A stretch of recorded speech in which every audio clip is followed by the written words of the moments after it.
Lepas tu Abu Sufyan ni kagum, dia kata hebatnya lah sahabat Muhammad. Dia kata apa? Dia kata ma raaitu ahada yuhibbuk ahada ka ashabi Muhammadin Muhammada. Dia kata aku tak pernah tengok satu kumpulan, kita kata sekarang fans lah, satu fans yang kagum dengan dia punya apa, dia punya yang dia minat tu macam sahabat Muhammad mencintai Muhammad. Aku tak pernah tengok macam tu.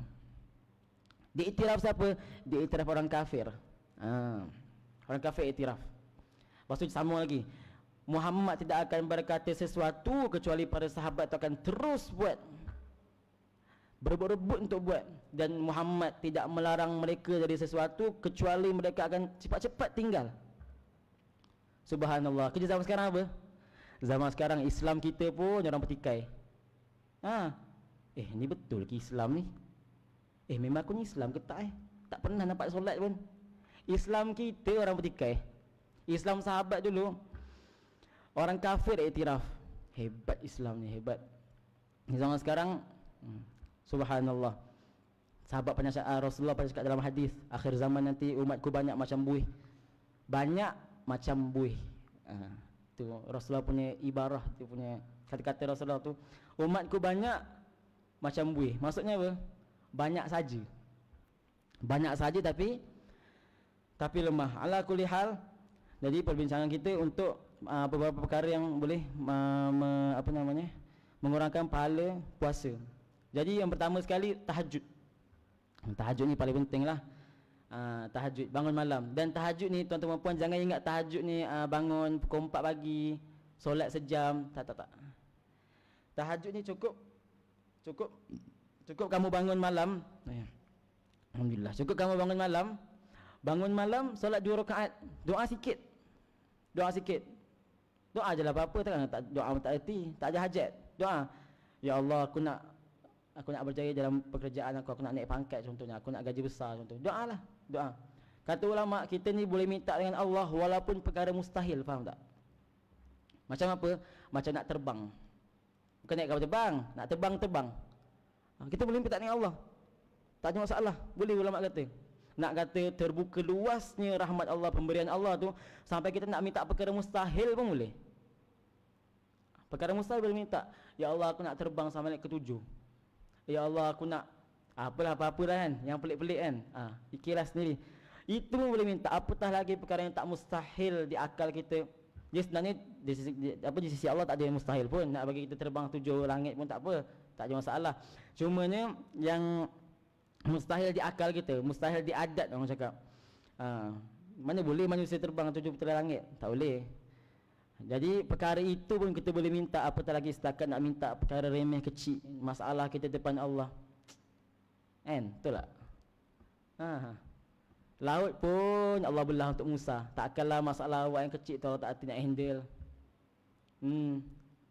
Bulan tu Allah belah untuk Nabi Muhammad sallallahu alaihi wasallam. Apa yang mustahil? Tak ada yang mustahil. Cuma kita je nak ke tak nak. Nak ke tak nak, minta dengan Allah. Wa idza sa'alaka ibadi anni fa inni qarib. Cakap, kalau hamba ku bertanya berkenaan aku ni dekat. Ujibu da'watad da'i idza da'an. Aku akan mengabulkan doa orang yang berdoa.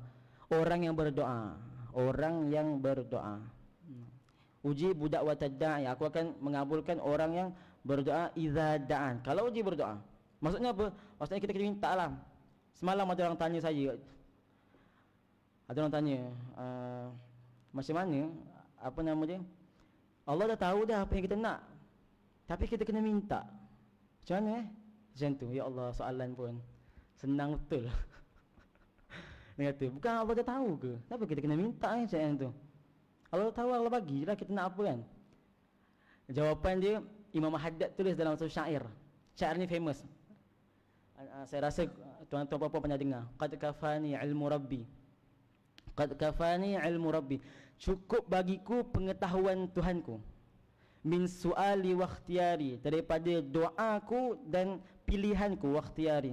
Fa du'ai wa ibtihali, doaku dan permintaanku, rayuanku depan Allah, syahidun li, saksi biftiqari, saksi akan kelemahanku, kemiskinanku. Maksudnya apa? Waktu kita berdoa tu memang Allah dah tahu. Cuma Allah nak tengok sejauh mana apa nama dia, rasa penghambaan seorang hamba kepada Allah. Sejauh mana rasa iftiqar di depan Allah. Pada Allah memang tahu pun, nak Ferrari, nak macam-macam lah kan. Allah tahu semua. Nak SPM straight A, nak senang belajar, nak semua Allah tahu. Cuma waktu kita berdoa tu, itu jadi saksi kita untuk menunjukkan perhambaan kita depan Allah. Jadi bangunlah tahajud, bangunlah tahajud. Penting sangat. Kita ada hubungan dengan Allah ni penting. Kita ada rahsia dengan Allah tu penting. Kita ada something dengan Allah yang tak ada orang tahu kecuali kita. Hatta keluarga kita. Penting. Kita ada solat 2 rakaat yang tak ada siapa tahu kecuali kita dengan Allah. Itu kena ada. Kena ada. Ini tak. Lepas tu kalau usahakan kalau tahajud tu nangis depan Allah. Nangis depan Allah ni best. Nangis depan Allah. Waktu kita ada masalah besar kan, jangan update kat status. Jangan update kat tak faham betul. Sekarang ni semua nak update. Kan? Tak apalah nak update pun. Update lah kan. Nanti kan cakap macam ni kan kena ban pula. Apa nama ni? Jangan terus update. Jangan terus update. Ngadu kat Allah dulu. Ngadu kat Allah, ya Allah, aku ada hutang sekian-sekian, aku ada ni, aku ada masalah dengan fulan, aku ada ni. Minta dengan Allah, doakan dia. Doakan kalau ada orang hasad dengan kita. Zaman sekarang ni memang zaman hasad menghasad. Orang yang hasad ni, tuan-tuan puan-puan, dia berperang dengan Allah. Ulama cakap, orang yang hasad ni dia berperang dengan Allah. Sebab apa? Allah bagi fulan tapi kamu tak setuju. Allah kata, aku nak beri fulan tapi kamu tak setuju. Ya Allah, dia berat dalam diri dia. Kenapa kau bagi dia kau tak bagi aku? Maksudnya apa? Maksudnya dia kata ke Allah, kau salah, aku betul. Kau salah, aku betul. Aku lebih tahu apa yang dipatut dapat daripada engkau. Kalau orang hasad macam tu. Rasulullah kata dalam hadis, sesungguhnya datang pada kalian satu penyakit, dia kata, ma'akul haliqatus sya'ar, aku tak kata dia akan mengikis kalian punya rambut. Dia kata, walakin haliqatud din, dia kata, dia akan mengikis kamu punya iman, kamu punya agama. Apa dia? Al-hasad wal baghdha, Rasul cakap. Hasad dan benci. Dia tak senang bila tengok orang gembira, dia tak senang bila tengok orang dapat kelebihan, tak senang. Dia berat. Jiran sebelah beli apa contohnya? Beli apa? Saya buat contohlah dia beli kereta baru kan. Dia rasa berat. Berat, aku pun dia tak pernah bagi aku makanan ke apa ke berbuka. Kereta baru raya. Dia berat. Maksudnya apa? Maksudnya dia kata ke Allah, ya Allah, apa kau bagi dia kereta? Kenapa kau bagi dia kereta ya Allah? Maksud macam itulah. Cuma sedar tak sedar je. Sebab tu bahaya orang hasad ni. Pahala habis. Beramallah banyak mana pun kalau hasad. Tak payahlah. Janganlah mimpi nak amal.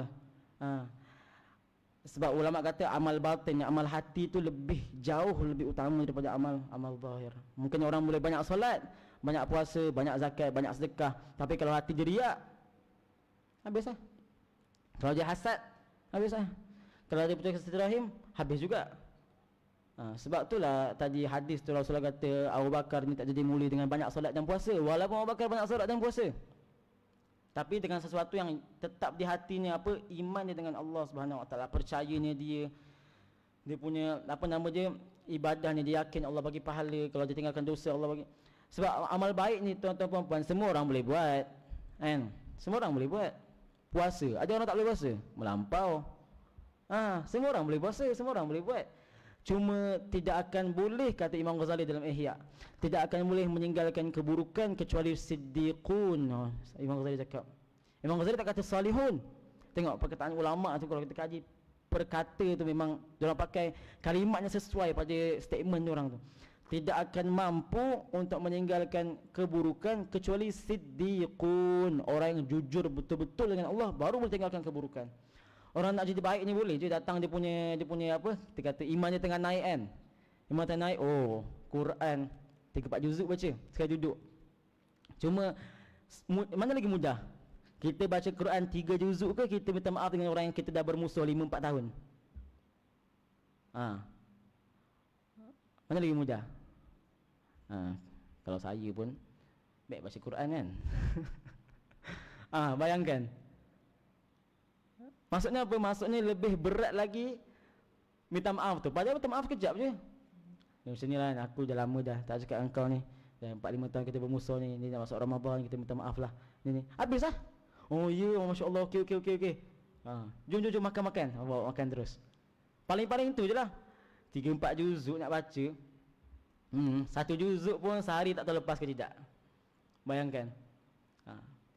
Pada segi sebab apa? Sebab amalan hati tu jauh lebih utama, jauh lebih mulia. Jadi kalau kita kita minta dengan Allah untuk perbaiki hati, kita punya jiwa kita punya nafsu kita biar tunduk dengan Allah. Kata Rasulullah dalam hadis, la yu'minu ahadukum hatta yakuna hawahu taba'an lima ji'tu bih. Tidak sempurna iman kalian kecuali ketika kemahuan kalian selaras dengan apa yang aku bawa.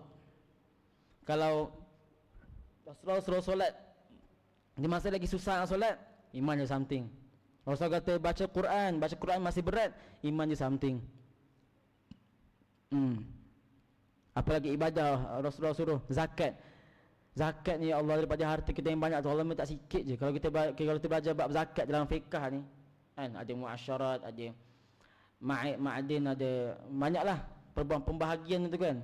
Ya Allah, sikit je apa yang Allah wajibkan, itu pun kita berat lagi. Nampak? Kalau ada berat dalam diri tu, maksudnya iman kita ada something. Minta dengan Allah, Allah ya muqallibal qulub tsabbit qalbi ala dinik wa ala ta'atik. Minta doa. Ini adalah iman goyang, lepas tu suruh doa pun malas. Baca Quran pun malas. Tapi nak masuk syurga. Pelik tak? Pelik. Dia kita tak boleh cakap Allah tu Maha Pengampun je. Tak cukup. Dalam Quran bukan cerita Allah Maha Pengampun je. Ghafurur Rahim. Itu dia tahu. Buat dosa Ghafurur Rahim. Buat dosa pemberian Allah luas. Buat dosa dia tak baca pula Allah tu ada azab pedih, azabun alim, azabun syadidul iqab. Tak ada pula dalam Quran.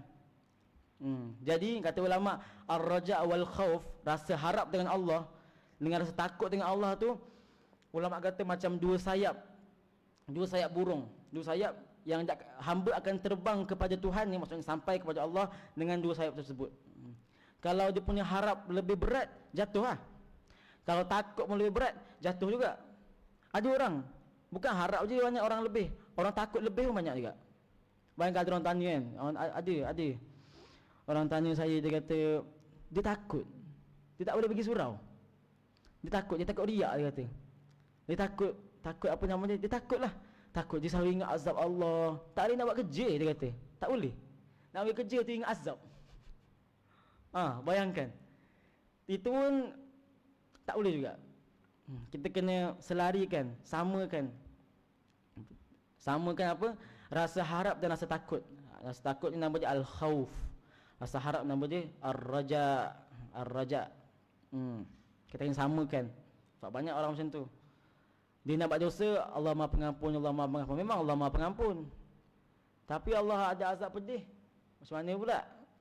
Ibnu Abbas, sebab tu kita kata dalam dakwah pun ada fiqh tu juga.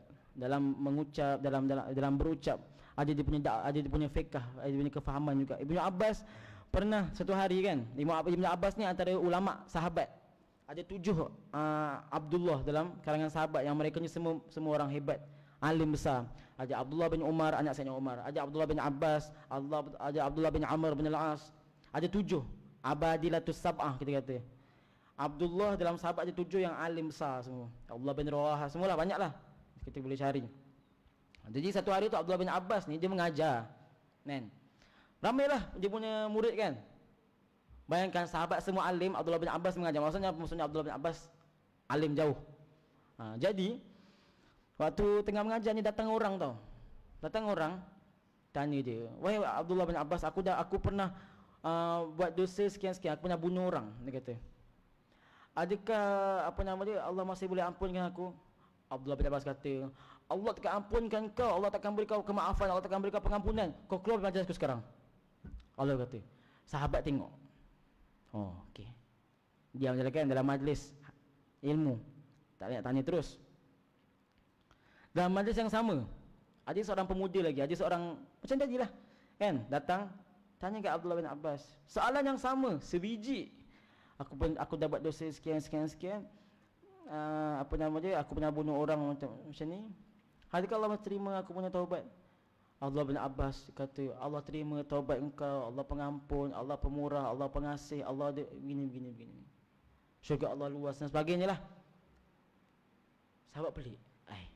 Tadi kata Allah tak ampun dengan kau semualah kan. Lepas tu sahabat lepas majlis tu sahabat tanya, "Wahai Abdullah bin Abbas, kenapa macam ni?" Dia kata, "Orang pertama tadi aku tak tengok pada diri dia rasa nak taubat. Aku tak tengok pada diri dia rasa nak berubah, rasa nak kembali kepada Allah. Aku tak nampak benda tu." Abdullah bin Abbas pandang dengan dia punya mata lah. Mata hati kan. Firasat dia kuat. Dia kata aku tak nampak dia punya rasa taubat dia. Maka aku kata sedemikian apa yang aku cakap. Ada pun lelaki kedua kata Abdullah bin Abbas, dia datang tu dalam keadaan dia baru je lepas taubat pada Allah. Sebelum dia tanya nak taubat tu, dia dah taubat dulu dah. Ada pun tadi yang pertama tu, dia tanya tu untuk dia bunuh orang lagi. Abdullah bin Abbas kata, maksudnya apa? Maksudnya kita kena pertimbangkan rasa khauf dan rajak. Kalau orang tanya, kalau betul-betul nak berubah, bagi tahu. Tapi kalau setakat nak tambah dosa je, tak payah. Bagi tahu je. Kau tahu tak azab Allah paling sikit tu apa? Selipar Selipar dalam neraka kau pakai menggelegak otak kau. Bagi tahu macam tu. Dalam hadis kata tu, azab paling ringan di neraka. Kata Rasulullah, selipar dari neraka yang Allah pakaikan di kaki ahli neraka, dia pakai dekat kaki menggelegak otak dia. Paling ringan. Bagi tahu gitu. Kalau ada orang tanya setakat-setakat nak buat main agama Allah bukan game. Nak buat main. Allah, pengampunan Allah bukan game. Dia bukan boleh game over, boleh restart macam tu, tak boleh. Agama Allah ni serius. Dosa jangan main. Kita boleh jadi orang yang happy go lucky, boleh. Nak suka berjalan, nak suka travel, boleh. Tak ada masalah. Suka bergaya ke, suka pakai baju mahal-mahal, boleh. Tapi dosa Allah jangan buat. Solat jangan tinggal. Allah tak kata dalam Quran, Allah tak kata dalam agama ni kita tak boleh bercinta. Bercintalah, tapi jangan sampai cintakan dengan orang yang haram. Allah tak kata dalam Quran tak boleh makan. Kulu, Allah cakap, makan, tapi jangan makan benda yang haram. Allah tak cakap dalam Quran kita tak boleh melihat. Tengoklah apa kau nak tengok, tapi jangan tengok benda yang haram. Subhanallah, kita ni hidup dalam agama. Agama ni sebenarnya panduan hidup. Agama ni bukan kat surau je. Agama bukan waktu ada orang mati bawa jadi imam baca tahlil. Agama ni panduan hidup. Dari mula awak bangun sampai awak mati balik, tidur ke mati ke terpulanglah. Agama tu setiap saat tu agama. Setiap saat nak jogging ada agama, nak makan ada agama, nak berjalan ada agama, nak bercakap dengan orang ada agama. Ni tak. Pergi surau je jadi agama. Nampak tak kefahaman orang zaman sekarang tu? Dia ingat agama ni cuma dekat surau. Dekat majlis agama tu agama. Waktu dia kerja, makan gaji orang, tak ada agama. Waktu dia menipu orang, tak ada agama. Mana boleh? Agama ni setiap masa, setiap waktu, itu agama. Agama ni memandu kita. Kita punya perbuatan seharian kita, ni kita buat ke tidak, ni kita buat ke tidak. Dan Allah tak pernah larang apa-apa pun. Banyak-banyak makanan tu Allah larang BI je. Nak makan juga. Allah, macam mana? Solat dalam kita punya 24 jam sehari tu kan, 24 jam sehari tu, yang wajib ni subuh, zuhur, asar, maghrib, isyak. Kalau gabung semua tu berapa minit lah kau nak buat? Itu pun akhir waktu lagi. Pada harta yang banyak tu, rumah main, kereta 2, phone 2. Allah minta zakat sikit je. Seorang berapa? RM7 kan? Allahu Akbar. Baju nak bulan bintang, tak tahu. Baju nak bulan bintang 1 lebih. Zakat RM7 tak boleh bayar. Macam mana? Nak syurga boleh minta syurga. Yang wajib tu tak buat. Nak syurga apa? Mimpi. Tak boleh macam tu. Buat apa yang Allah suruh. Dalam Quran Allah sebut macam ni, falyastajibu li wal yu'minu bi la'allahum yarshudun juga. Falyastajibu li, kau buat apa yang aku suruh dulu. Ulama cakap macam ni. Ulama kata, jikalau keinginan kamu sama macam keinginan Allah, maka Allah akan samakan keinginan kamu dengan keinginan dia. Faham tak? Kalau keinginan kamu sama seperti keinginan Allah, maka Allah akan buat keinginan kamu sama seperti keinginan Allah. Faham tak? Kalau Allah suruh kita solat, kita solat. Jadi keinginan kamu untuk sesuatu, Allah akan jadikan itu keinginan dia sampai dibagi kamu apa yang kamu minta. Tapi ini solat pun fikiran ke mana, solat kadang lambat, kadang tak tahu rakaat ke berapa. Dah habis, tiba habis. Kan, betul tak? Dia 4 rakaat, dia masuk tu kan. Sebelum ni tak diingat apa-apa pun. Tak diingat apa-apa pun. Dia punya rumah tangga, bil air, elektrik semua tak diingat pun. Allahu Akbar. Allah salli fardu. Datang semua benda. Datang balik tu, semua benda penting-penting tu semua diingat balik. Anak aku kat asrama. Aku bil elektrik, aku punya sewa rumah tak bayar lagi aku. Datang semua. Sebelum tu dia tak ingat pun. Nampak tak? Saat tu nak sebelum solat tergesa-gesa. Kata ulama, hudur solat, khusyuk solat tu daripada wuduk. Kalau wuduk kita khusyuk, waktu wuduk tu dah. Jangan fikir dah dunia, cukup tinggal dulu. Datang solat baca Rabbi a'udzu bika minaz syaitanir rajim. Semua ulama dah ajar dah. Kita je tak tahu. Tak tahu tak apa. Biasa dia tak nak belajar tu. Tak tahulah, tak tahu. Kamu tak belajar kenapa? Rasulullah suruh belajar. Rasulullah suruh belajar. Belajar jauh-jauh sampai luar negara, sampai universiti tinggi-tinggi, degree master, kemain tapi solat tak tahu. Nak jadi apa? Belajar nak universiti saja. Tapi dia tak tahu lagi apa rahsia untuk khusyuk dalam solat. Alah, surah An-Nas, Rabbi a'udzu bika minaz syaitanir rajim. Itu je. Itu pun tak tahu. Lepas tu tak nak belajar pula. Lepas tu orang zaman sekarang ni, subhanallah, zaman sekarang ni masyarakat tahu. Dia tak pernah belajar agama ni. Dibetulkan ulama. Bayang. Hebat ke tak zaman kita ni? Zaman sekarang. Zaman dulu Salatin dengan ulama. Sultan tu dengan ulama. Sultan nak buat something, dia rujuk dulu ulama.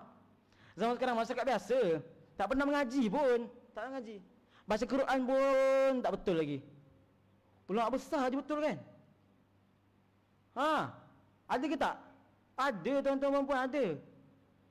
Ada. Ulama tu dah ada iktiraf ulama lain, faham tak? Dibetulkan ulama tu. Bayang. Gila tak gila? Gila. Gila tak gila? Gila. Memang gila. Ulama besar. Ulama besar. Dibetulkan oleh orang-orang tak pernah belajar agama pun. Dia, lepas tu dia kata, saya ada degree saja master. Degree awak tu bidang apa? Dia tak semua bidang awak boleh jadi ulama, jadi ustaz. Belajar sastra bahasa Arab jadi ustaz. Apa ke benda? Bahasa Arab bukan agama. Pelik zaman sekarang ni. Dia belajar kat luar negara, ambil kedokteran, balik jadi syekh. Ni apa kes? Betul kan orang yang belajar lama, orang yang belajar ilmu agama betul-betul, dia belajar usul, belajar syariah. Ni betul kan orang tu? Pergi sana, pergi luar negara, pergi Jordan semua belajar apa? Tip. Kedokteran. Balik jadi kan pelik tu. Ambil kedokteran jadi doktor lah. Apa hal nak jadi ustaz pula? Kan jadi bengong lah kat situ. Ambil law jadi lawyer lah. Kan nampak dia macam ni lah kan. Dia macam mana kalau guru maths kan, guru matematik kan, dia ajar pi dengan Islam. Agak-agak ni agama semua orang tahu. Okey, kita terbalik kan. Guru pendidikan Islam ajar math tingkatan 5 SPM. Agak-agak dia ajar apa? Sifir pun dia tak hafal. Saya tak hafal sifir, jujur cakap. Saya tak hafal sifir. Cuba tiba-tiba orang kata, Adam cuba ajar math. Saya nak ajar apa? Sifir mesti tak hafal. Nak masuk matrik semua, nak masuk haram jadah. Tak boleh lah masuk. Macam tu lah juga. Apatah lagi orang tak pernah belajar dibetulkan ulama. Ustaz Azhar Idrus kena, Ustaz Wadi Anwar kena. Ulama besar dunia pun kena. Habib Umar bin Hafiz, guru kita semua, guru kami dulu. Kena juga. Pasal standard kan. Dia hanya scammer tau. Dia kalau nak memburukkan tu kan, dia pakai account yang orang tak boleh tahu siapa dia. Scammer lah. Ini kalau betul apa nak takut? Serahkan diri kamu dengan kebenaran kamu tu kan. Betul tak? Ini dah kutuk-kutuk ulama. Oh, tak boleh tahu siapa. Nampak sangatlah pengecut. Nampak sangatlah jiwa tu tak lelaki lah, tak jantan lah macam tu kan. Kau dah kutuk ulama, lepas tu kau nak tutup diri kau. Tak gentle lah kan. Betul tak? Dah kutuk-kutuk orang, lepas tu macam-macam. Macam-macam sama-sama pelik-pelik macam-macam. Orang awam tegur ulama, orang biasa. Macam mana? Pelik. Yang salahkan Imam Syafi'i pun satu. Imam Syafi'i salah weh. Kau bayang. Imam Syafi'i salah. Imam Syafi'i hafal Muwatta' 10 tahun. Muwatta' tu Muwatta' Imam Malik tak? Muwatta' Imam Malik tu tebal ni hadis. Kumpulan Imam Malik dia hafal. Hafal Quran dari kecil Imam Syafi'i. Dia kata Imam Syafi'i salah. Yang macam tak tepat, aku lebih tepat pada dia. Allahu Akbar. Macam mana? Imam Syafi'i utara mujtahid, salahkan juga. Nampak tak? Pelik orang sekarang ni. Allahul musta'an. Banyak benda pelik zaman sekarang ni. Kita jangan tergolong lah. Jangan terikut-ikut. Yang nak sikit-sikit nak membidah-bidahkan orang, jangan ikut juga. Semua benda bid'ah. Semua benda tak boleh. Semua benda haram. Nabi tak buat je haram. Tak belajar habis macam tu lah cerita dia. Dia ingat semua Nabi tak buat tu haram. Ni mic ni haram lah ni. Mana ada mic zaman Nabi? Ni phone ni mana ada? Ni meja ni. Mana zaman Nabi? Maksud nak kata apa? Oh, mic tu bukan dari agama. Pelik tak jawapan dia? Mic bukan dari agama. Pelik tak? Pelik lah. Kita kata seluar ni tak ada zaman Nabi. Mana boleh pakai? Tak, dalam hidup ni apa yang tak ada kaitan dengan agama, saya tanya. Apa dalam hidup tak ada kaitan dengan agama? Bagi tahu saya satu je. Dalam hidup tak ada kaitan dengan agama, bagi tahu satu je. Kita jalan ada dalam agama tak? Kita punya buang air besar kecil ada dalam agama tak? Kita kahwin ada dalam agama tak? Kena pakaian kita ada tak agama tu? Jadi dalam hidupnya apa yang tak ada kaitan dengan agama Kita tanya geng-geng yang suka bidah-bidah kan, dia kata itu bukan perihal agama, cakap. Lepas tu apa yang awak cakap agama? Awak kata solat je agama. Mic ni bukan agama. Ke macam mana? Pelik lah. Sebab tu dia kalau tak mengaji tak ada masalah kan. Tapi dia lah tak mengaji, lepas tu acah pula. Tak faham betul. Hati-hati dengan golongan macam ni. Golongan yang sikit-sikit nak masuk orang dalam neraka ni, hati-hati. Rasulullah SAW berusaha bertungkus lumus untuk masuk ke dalam syurga. Datang umat zaman sekarang, bid'ah, sesat, neraka, Jahannam. Bayang. Agak-agak Rasulullah rela tak umat dia dijahannamkan oleh umat dia juga, dinerakakan oleh umatnya juga. Sebab tu kita ahlus sunnati wal jamaah. Saya ulang, ahlus sunnah wal jamaah yang dipakai oleh majoriti negeri di Malaysia ni, kita kata semualah kecuali sikit. Mereka ahlus sunnah wal jamaah ni mengislamkan orang, bukan mengkafirkan. Mensunnahkan orang, bukan membid'ahkan. Mensyurgakan orang, bukan menerakakan, menjahannamkan. Itu kita punya ajaran. Ajaran kita agama mahabbah, bukan agama benci. Ini semua nak salah. Semua salah. Daripada dulu masyarakat kita buat tahlil, tawassul, marhaban, tak boleh semua. Tak boleh. Astaghfirullahaladzim. Maksudnya ulama' dulu-dulu Melayu ni semua bodoh PhD awak lagi bagus pada ulama' dulu ni punya mengaji. Kadang-kadang tak ada PhD pun. Takat-takat gitu je.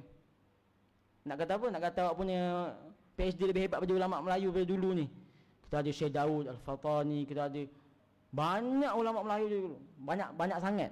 Banyak sangat. Ulama Nusantara ni kan, secara umumnya di Indonesia dan sebagainya, Syekh Nawawi Banten. Kita ada Wali Songo, kita ada, ya Allah, beribu, juta ulama Melayu. Takkan nak kata semua orang tu bodoh, tak tahu. Oh, dia tak tahulah yang kita buat ni bid'ah sampai dia orang ajar kita. Ke macam mana? Itulah kadang-kadang pelik. Solat tarawih pun 8 nak bertengah orang. Macam mana? Quran pun tak hafal, nak jadi ulama dah. Pelik. Gus Bah, kau kenal Gus Bah kan? Gus Bah ada statement dia kata, kalau kau nak debat dengan aku tanya kau dulu, kau hafal Quran ke tidak? Kalau tak hafal jangan debat. Syahli Jumaah cakap, Syahli Jumaah, mantan mufti Mesir, dia jadi mufti 10 tahun kat Republik Mesir. Syahli Jumaah dia kata, sepatutnya orang yang tak tahu bahasa Arab harus malu untuk bercakap tentang agama. Maksudnya nak bercakap tentang agama, nak mengajar sebagainya. Kalau nak sebarkan tu tak ada masalah. Repost ke. Orang tak tahu agama sepatutnya malu untuk cakap. Sekarang ni, ya Rabbana, baca Quran pun tak lancar. Ustaz Zaid Idrus dia betul kan? Zaid Idrus ni siapa? Kata. Dia ni PhD mana? Sudah. Dia kata gitu. Nak kata hebat tak hebat. Macam-macam. Alhamdulillah, semua Allah jaga kita daripada perbuatan yang nampak tak cerdik.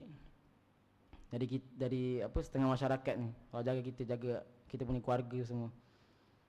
Jadi apa nama ni? Apa dia ni?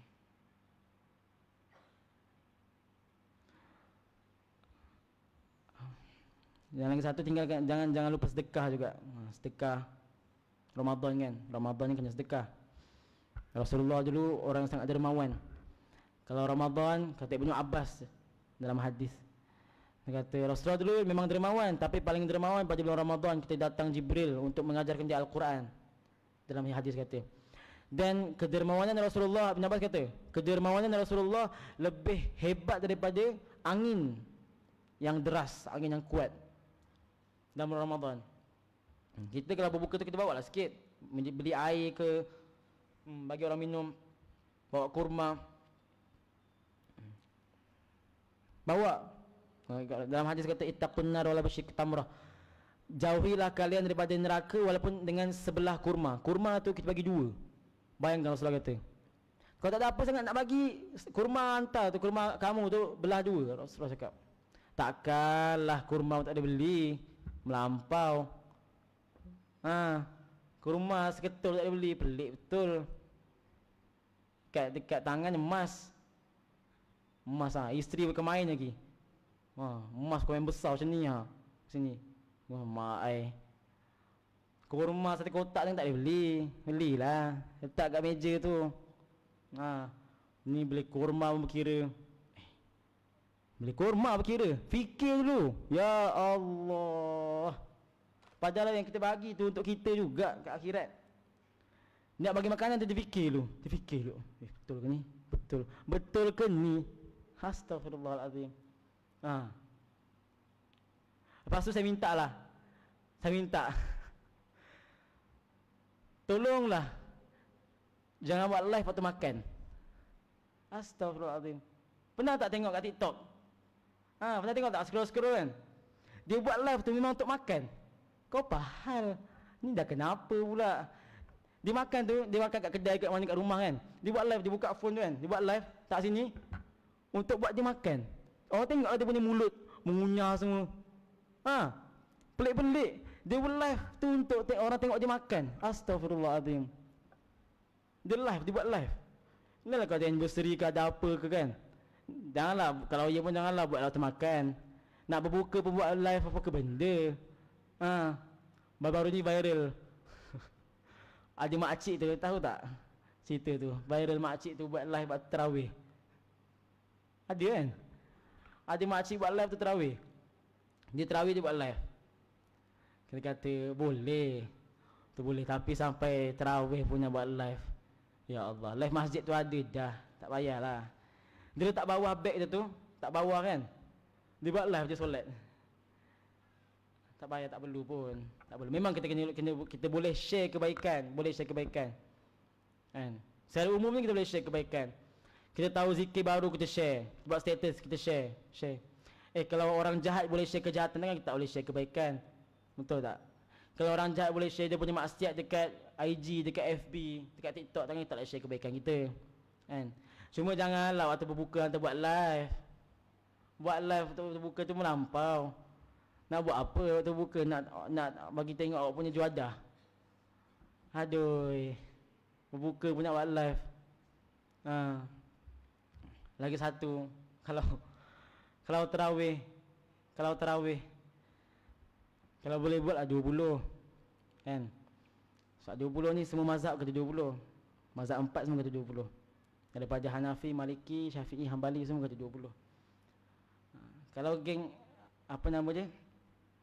Dan kalau ada geng 20 tu, kalau ada 8 tu janganlah pandang belakang. Janganlah tengok orang belakang pula. Ni dah 8. Dia tengok mak ai. Macam ni Tengok pandangan tu kan. Ish, apa benda 8 ni? Astaghfirullahaladzim, biarlah dia keluar. Kan? Dia sebenarnya pada hukum tak wajib pun. Memanglah semua mazhab kata 20. Cuma kalau ada 8 terserahlah dia. Janganlah kamu pula pandang something Pandang macam nak cari gaduh. Astaghfirullahaladzim. Jangan pandang. Dia pandang sampai ke belakang macam ni. Tengok. Astaghfirullahaladzim. Lepas tu geng 8 pun janganlah habiskan murih. Kita pun nak makan juga geng 20. Ini dia rembat semua. Dia sapu semua murih tu Kita keluar tinggal air je. Air sirap berbuka tadi. Macam mana? Fikir-fikirlah orang lain juga. Orang 20 pun kalau geng 8 nak keluar tu bagilah laluan. Ni tak ada keras. Tak bagi laluan. Pula dah.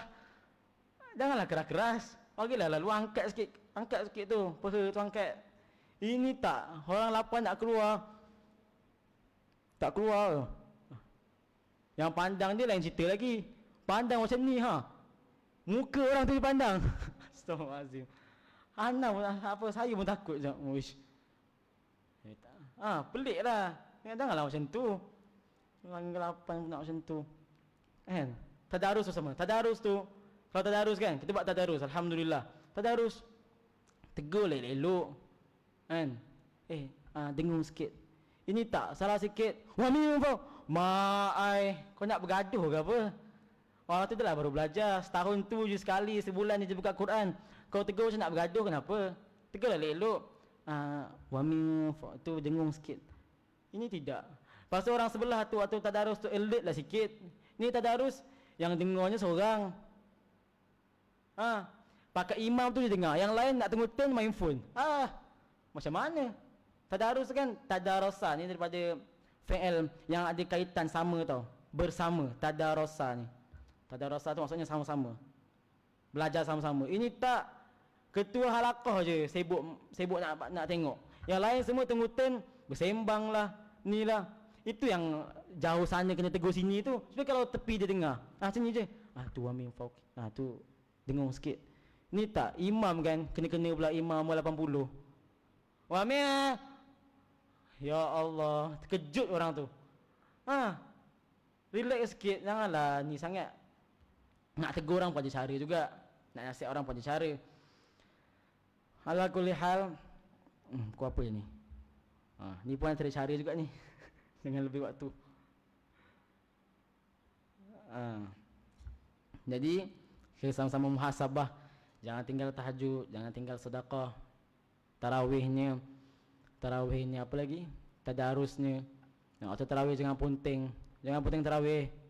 Jangan punting tarawih. Ajak anak-anak sekali. Ajak anak-anak walaupun anak-anak tu tidur, ajak je. Ajak duduk tepi. Adik duduk sini Adik duduk sini. Biar dia terlatih dari kecil. Kecil biar dia terlatih. Tarawihnya, puasa pun sama. Kalau tazkirah macam ni bagus ni. Biar je duduk sini. Biar je. Hatta main phone pun biar je. Itu didik je supaya duduk kat surau, cinta surau. Bagus. Biar je kat sini, tak ada masalah. Macam tu lah, apa nak didik dari kecil kan. Kalau kat rumah tu tengok sikit ceramah, dalam kereta nak pasang bluetooth jangan pasang lagu rock je. Ini tidak, dalam kereta rock saja. Buka lah qasidah sikit biar dia hafal kan. Buka lah yang senang-senang, Rindu Madinah ke Qamarun ke famous kan, biar dia hafal lah dari kecil. Ini tidak, dalam kereta dengar lagu rock, bukan main. Anak pun jadi rockers. Buka lah qasidah. Dia kan tak boleh baca Quran. Baca Quran mungkin kita kena dengar. Buka qasidah, buka nasyid, kebetulan intim ke Hijaz banyak kan. Bahasa, kalau tak boleh bahasa Arab, buka nasyid-nasyid Melayu dalam kereta, biar dia terdidik dari kecil. Supaya dia tahu, oh ni aku pernah tahu dulu ni. Ni aku pernah tahu dulu. Ni aku pernah hafal. Ini waktu hadir maulid ke apa hadir ni, sahabuk pun dia tak tahu qasidah. Jadi sedih lah. Jadi kita bangga tau kalau ada anak-anak kita ni yang tahu qasidah tu, kita bangga. Kita bahagia tengok, Allah Akbar. Anak aku hafal surah An-Nas, alhamdulillah. Bagi dia dengar selalu. Oh anak saya tak boleh lah hafal surah An-Nas. Lah didik yang friend boleh hafal. Lagu English boleh hafal. Takkan Al-Quran tak boleh hafal. Hafal kerja Al-Quran walaupun salah. Qul a'udzu birabbin nas. Biar salah tak ada masalah, biar pelak-pelak je pun biarlah. Cuma biar dia tahu, dia ingat, dia hafal. Itu berkat. Orang yang ada Quran ni pergi mana pun campak lah je. Dia tak akan rugi. Dia tak akan apa bahasa ni. Dia tak akan terbuang. Orang yang hafal, orang yang ada Quran taklah hafal. Maksudnya orang yang ada Quran ni, dia tahu baca Quran, tahu tajwid, tahu ni. Masuklah mana-mana pun. Hatta sekolah SMK, masuklah. Kalau ada orang tahu Quran ni, dia takkan sisir lah mana-mana pun. Tu kita nampak sendiri dengan mata kita. Kita semua pernah sekolah. Orang yang ada din ni, orang yang ada agama ni kan, yang tahu baca Qurannya, yang tahu nasyidnya, dia takkan pernah rugilah mana-mana pun dia. Jadi itu, didik anak-anak kita semua dari kecil. Dari kecil ni kena didik. Ini dah besar baru nak didik susah lah. Dah besar nak ajak pergi surau susah lah. Anak saya dah besar ustaz, tak pernah nak surau. Waktu besar tu lah lebih wajib pergi surau. Tak kisahlah surau mana-mana pun, nak pergi Masjid Besi ke, nak pergi Masjid Putra ke, pulang lah. Nak pergi surau dekat ke surau jauh ke, dia pergi. Yang penting dia pergi solat tarawih. Yang budak-budak pun biar je solat 8, tak ada masalah. Solatlah 8, biar dia belajar. Ini tidak. So tarawih bising. Dah lah orang tengah solat, tak boleh, betul lah. Orang solat kan, orang kita nak khusyuk ni, imam baca subhanallah, bacaan Mishari, kita kumpul semua, Mishari, Sudais, Shurem semua kumpul. Budak-budak kat belakang menjerit. Aduh, kacau lah. Ada satu surau ni kat Shah Alam kan, dia memang ada AJK yang kena jaga ketenteraman surau, faham tak? AJK tu kerja dia memang untuk jaga ketenteraman surau. Maksudnya dalam surau tu tak boleh ada budak bising.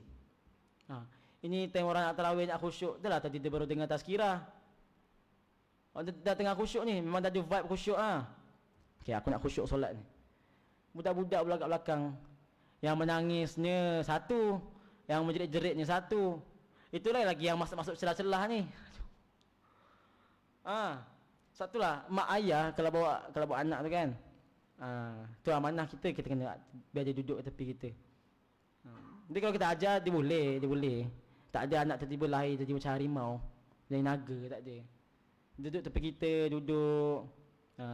Bagi dia mainan ke, bagi dia tengok cerita dia and friend ke, dia duduk tepi kita. Sebab tak putus. Pahala tu tak dapat, pahala jemaah. Cuma duduk tepi-tepi sikit, di ujung. Duduk kat saf kedua, ketiga dan sebagainya. Ajak dia orang belajar dari kecil, supaya dia orang membesar, dia orang tahu agama ni ada. Agama ni diamalkan. Atau dia orang nak buat agama pun, dia orang tak rasa janggal dah. Sebab dia orang dah tahu daripada kecil. Aku daripada kecil ayah aku ajar aku tarawih. Aku daripada kecil ayah aku ajar baca Quran. Dan anak-anak kita sendiri akan malu tau kalau dia dengan kawan-kawannya tak hati baca Quran. Dia akan malu.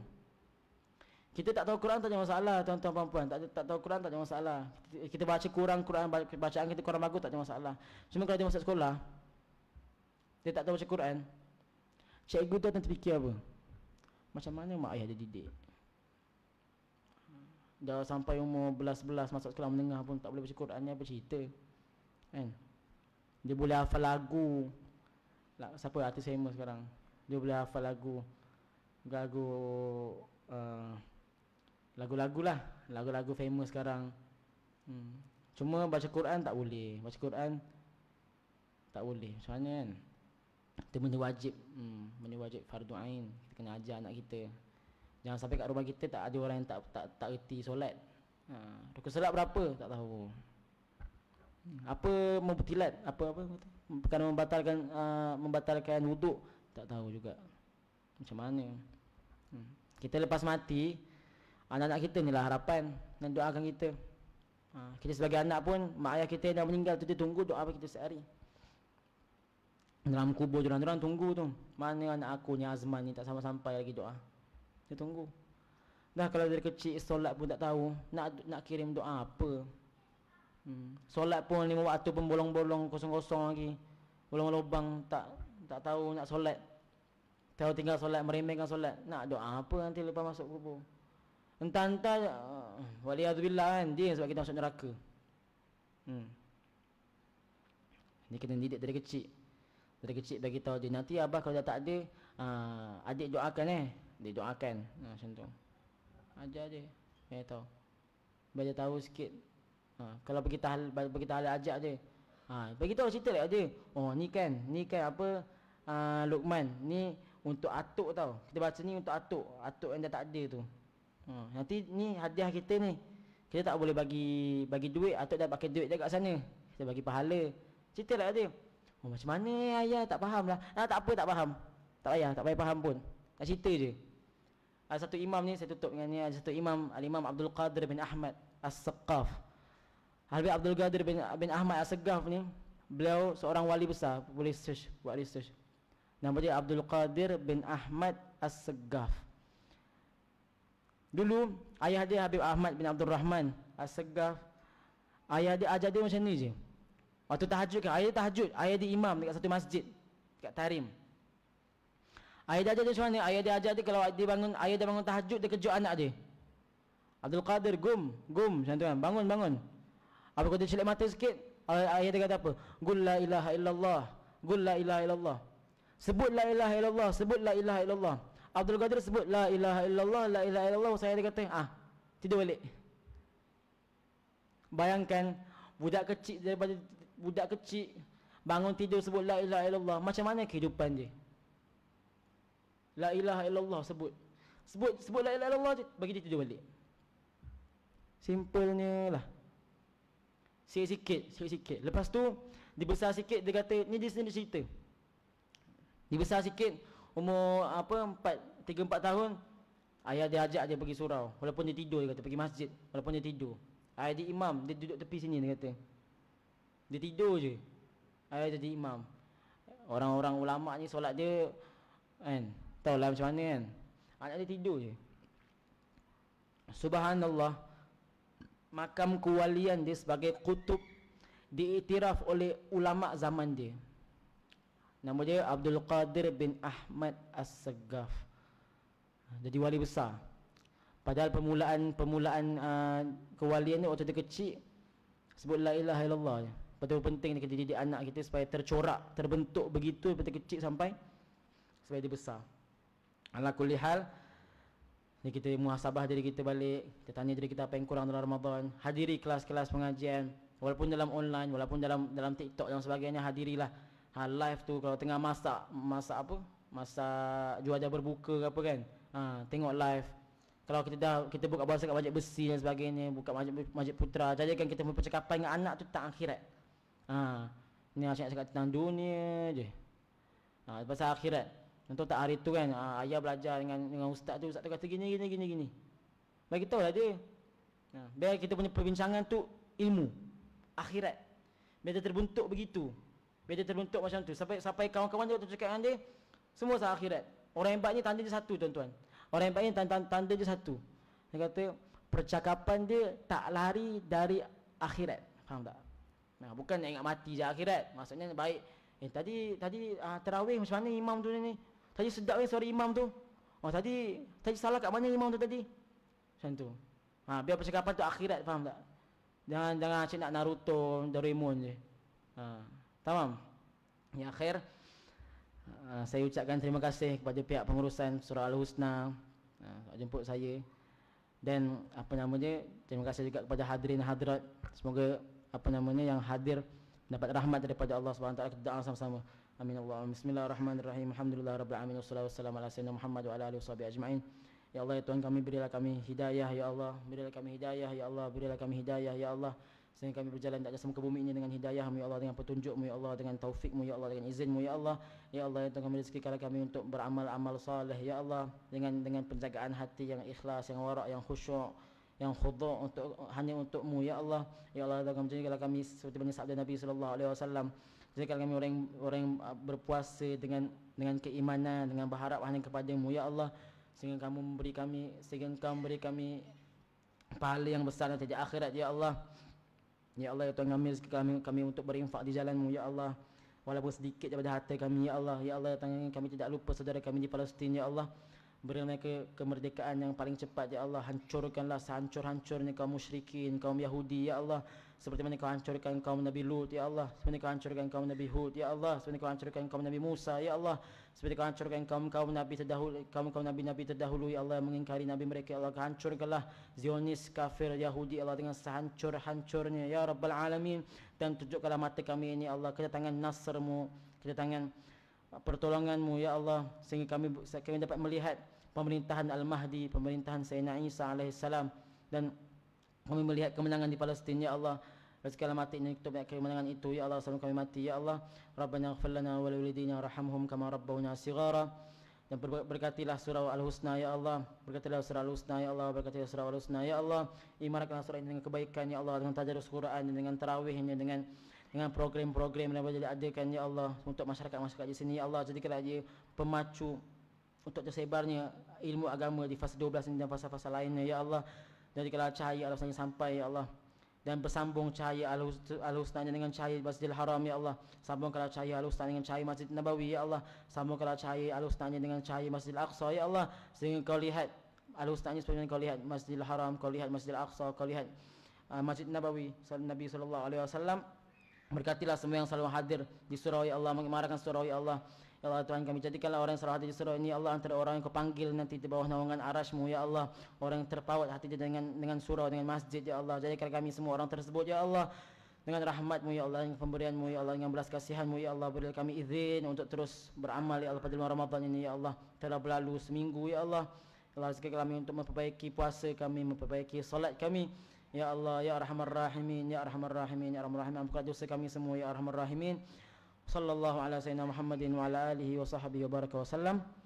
Subhana rabbika rabbil izzati amma yasifun wa salamun alal mursalin walhamdulillahi rabbil alamin. Amin. Terima kasih semua hadirin hadirat, pihak pengurusan yang baik daripada Allah, yang jahat daripada Allah, tetapi atas kesalahan dan kesilapan saya sendiri. Qulu qawli hadza astaghfirullahal azim li wa lakum. Assalamualaikum warahmatullahi wabarakatuh.